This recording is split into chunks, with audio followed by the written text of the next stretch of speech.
ये दुनिया का सबसे संक्रामक वायरस था और शोधकर्ता बस इसे कार में रखना चाहते थे, लेकिन गलती से नीचे गिरा दिया।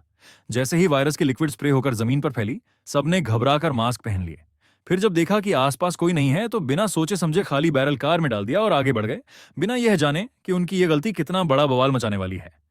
इसी बीच जंगली कुत्तों की टोली आई और वायरस के लिक्विड में नहाने का फैसला किया, जैसे ये कोई नया परफ्यूम हो। उधर एक चौकीदार ने जब इन कुत्तों को अजीब हरकतें करते देखा, तो उसने बहादुरी दिखाने के लिए एक पत्थर उठाया और एक कुत्ते को मार दिया। शुरू में उसे खुद पर बड़ा गर्व हुआ, लेकिन जब वह रात में ड्यूटी खत्म करके घर जा रहा था, तो वही जंगली कुत्ता उसके रास्ते में आकर खड़ा हो गया, मानो हिसाब चुकता करने आया हो। चौकीदार बेचारा डर से कांपने लगा और फिर से पत्थर उठाने की कोशिश की, लेकिन कुत्ते ने उसे देख ऐसा रिएक्शन दिया मानो कह रहा हो, अबे भाई, तूने मुझे मारकर गलती कर दी। और फिर उसने चौकीदार पर धावा बोल दिया। किसी तरह बचकर घर पहुंचने के बाद चौकीदार की अजीब हरकतें शुरू हो गईं। पहले तो खाना इतना खाने लगा जैसे मैगी का डिस्काउंट ऑफर चल रहा हो, और फिर अचानक बीवी को देखकर डरने की बजाय उल्टा रोने लगा, मानो शादी के फैसले पर पछता रहा हो। पत्नी को शक हुआ कि बंदा गड़बड़ है, और जब उसने अजीब हरकतें जारी रखी, तो बेटी ने बहादुरी दिखाते हुए उसे बेलन से ठोक कर बाहर कर दिया और झट से दरवाजा बंद कर दिया।